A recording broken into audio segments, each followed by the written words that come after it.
It's the internet. You're busy. Let's do this. I'm Jeff Grubb. I write over on GamesBeat.com. I do GrubbSnax here over on Giant Bomb as a contributor.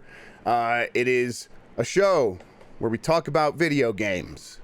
It is novel. I understand that to be the case.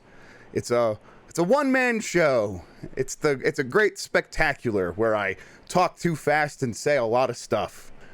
Konami apparently is set to revive Metal Gear, Castlevania, and Silent Hill, getting back into games. Well, this is something that they've almost explicitly said, but we didn't know that they were necessarily going to do Metal Gear, Castlevania, Silent Hill. I will say that this, if you look around at the world today, this makes a lot of sense. There are some really clear indicators of why a company like Konami that was like, hey, making games is expensive, it's risky, we're just going to do mobile games, and we're a few games here and there for PC and console, soccer or whatever, but we're gonna make mobile games, and then we'll do our other businesses that are like health clubs or pachinkos or whatever. I'm sorry, I'm not actually super familiar with Konami's other businesses. I know the jokes that everyone makes, pachinko and health clubs and all that stuff. My understanding though is that Konami does have a lot of businesses that were hit hard by the pandemic. Pachinko specifically, I think that's something they've scaled back on. They also make other arcade attractions and other, I think, gambling machines. Basically though, the Konami has a series of businesses that are not resilient to the current pandemic and to future pandemics. And when they look around and say, hey, what was resilient towards that? What would give us diversity to protect, to hedge us against a future where something like that happens again, which seems likely based on the science of populations moving closer to animals and stuff like that in parts of the world, and pandemics are going to keep happening. At least that's what I read in the newspaper. What do I know? But if this is something that could happen again, you would want to make a bet to help hedge against that. And one thing to do that is proper video games. And so Konami's not alone there. Konami's looking around saying, hey, we can do this. So is Disney. That's why Disney has John Drake out there making a million deals, trying to get a bunch of like Star Wars stuff to happen and a bunch of Disney stuff to happen, trying to make sure that Disney has a lot of video games in production, in the works, so that they can feel good about having not just a finger in that pie, but like actually actively being a part of the video game space in a way that they've continuously failed to do. And their timing with the last time where they were like sort of pulling back from games was it was unfortunate, because for Disney, they were like, let's pull out. The pandemic happens, and now they have their amusement, theme parks, they have movies, all these things that were also affected by the pandemic. So everyone that is in that position is looking around saying, hey, games seem like a really, really good investment for dealing with something like that. Also, there is the fact that if you're Konami and you're looking around and you're saying this is a safe bet, there's also reason to say it's also not just a safe bet, it's a smart bet. We made a mistake by pulling back from games. Just look at Capcom. And what did Capcom do? Capcom is very successful right now, specifically because it focused on the games that were selling the best and were doing the best. We're not getting a lot of Mega Man games right now. We're getting a lot of Monster Hunter and Resident Evil, and that's exactly, I think, what Konami is looking at. Like, hey, we have Metal Gear, Castlevania, Silent Hill. Let's focus on those franchises that have sold first in the past, or that there's a lot of heat for, and we'll focus on those, and the ones that do the best will continue to get investment, and we'll just do what Capcom is doing, but with our IP. So all this stuff makes a ton of sense. As for who is making some of these games, I've heard the rumors about Metal Gear being worked on by like Virtuos, I think is the name of the studio. I don't know exactly. I read the story of Gamatsu that said Kojima Productions is working on Silent Hill, and I don't know if that's the case. I don't know. I would be a little surprised because everyone knows, Kojima and Konami had a really bad falling out. It went bad. It was not amicable. It was a bad situation. So it just does not, at first blush, it doesn't make a lot of sense. So if Kojima is involved in a Silent Hill game in any way, it would be my guess that it would be Sony brokering a sort of deal where Sony's like, hey, just come and get Salt. We'll give you an executive producer credit so we could put your name on the box. So, and maybe, you know, same thing with Metal Gear. Maybe all this stuff is kind of like working together, like something like where he just is going to give his blessing, basically give a few pointers, and then people could say Kojima was involved with these games, so that you know, you sort of quell that fan resistance to the idea of these games getting made without Kojima. I don't know if that's happening, but that's the likeliest scenario that I see.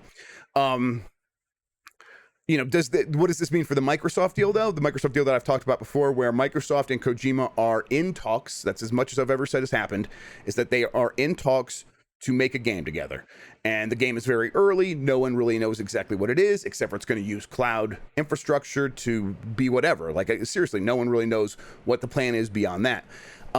That deal is still going ahead as far as I know. Like, they haven't, I don't know if they've finalized the exact details, but as far as I know, I've heard recently that they're still talking this stuff through, and the plan seems to still be for everyone to go forward with this. Now, you know, in the past, I've like mentioned details, like Microsoft hired Kim Swift, who worked on Portal, and she worked at Stadia most recently. Microsoft brought in Kim Swift, and in my story on GamesBeat, I specifically said that they hired her to do that, to come in and be someone to partner with Kojima to make sure his game gets made. That's all still true. That's all like still like they're putting the pieces into place, which is why I still think that game is very likely to happen. But then if it does, when do we hear about it? I've said in the past that the Game Awards make sense because of Jeff Keighley and the relationship there between him and Kojima. It still makes sense, but I think it's seeming less likely just based on where the deal is at. Because keep in mind, like, okay, yeah, they might get a deal done between now and then, but you get a deal done, do you just rush out and say that that's what's happening, or do you try to get more details locked into place about what it is and stuff before you, or do you, like, you know, you get a trailer ready, and does that require a lot of asset production? Does that require you like a little bit deeper into pre-production before you announce it? Like, you could just come out and say, hey, Xbox and Kojima are working together, and that's a big headline story, absolutely. And maybe they decide to do that. But I don't necessarily think it's a guaranteed thing where once that deal is signed, the next day they're going to be out there telling us about it. There could be some lag between the signatures happening, you know, the final decision saying, hey, we are 100% going forward with this. Here's some money, go do it. And when we hear it publicly. So, but as far as I know, that deal's still going forward, and that deal would have nothing like a non-compete clause, or, you know, while the game might be exclusive, Hideo Kojima would not be locked exclusively to working with Microsoft, according to this deal, as far as I know. And so that would leave him open to take other work, say consulting on a Silent Hill game. Again, I can't confirm that. I think it's unlikely. I would say I would be very skeptical of the idea that Kojima Productions is making a Silent Hill game. But again, there's nothing in the Microsoft deal that would prevent him from doing that, or prevent even the studio from doing that. From Azure Gale, did the beginning of the Smash Ultimate Sora trailer make you think a Dark Souls rep would be the final character? Yeah, a little bit. The fire looked like it was the embers, right? Flying through the air, kind of looked like Dark Souls bonfires. So yeah, I definitely thought that for like a fraction of a second. But I thought like 5 other things as well. And then you see the Keyblade, and you get depressed. You just get pretty sad about Sora. I told myself not to say anything about Sora because I know what's gonna happen in chat, and it's just gonna be those damn Sora emotes. So, all right, yeah, okay. I'm just not gonna say anything else. From Zcrits, dear Grubby, Grubb. Cats or dogs? Which is better? Cats. I know Jeff Bakalar might fire me for saying that, but cats are better. I grew up a cat person. I'm still a cat person. I like cats because they are, I like an animal I can respect, and a dog has no self-respect, so I can't respect a dog. They eat their own crap, and they smell bad, and they don't know how to bathe themselves, and they are desperate for your affection, and you could tell that it's just manipulation because they are constantly afraid of being abandoned.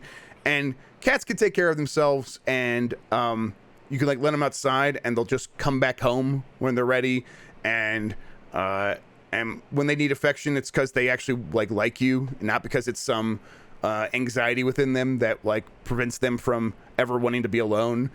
And so I don't hate dogs. I just hate when I go into a place and the first thing that happens is a person's dog runs and puts their face right in my penis. I don't like that. I don't like dogs on my penis. Let's get out of here. If you want to yell at me about my preference for cats, my distaste for Kingdom Hearts, or anything else, you can get me on Twitter at Jeff Grubb. Yell at me there. That's fine. All right, we're going to wrap this up. Thank you, everybody, so much for listening. I'll be back with another new episode next week on next Thursday. We're getting into the holiday season, so it's going to be a lot of new games to talk about. We'll see how much news there is to talk about. I do think some stuff will start loosening up from the Game Awards here pretty soon as that starts to get solidified. But I'm sure I'll have something else to bring you. Definitely looking into stuff all the time. Until then, though, take care of yourself. Have a good one, and goodbye.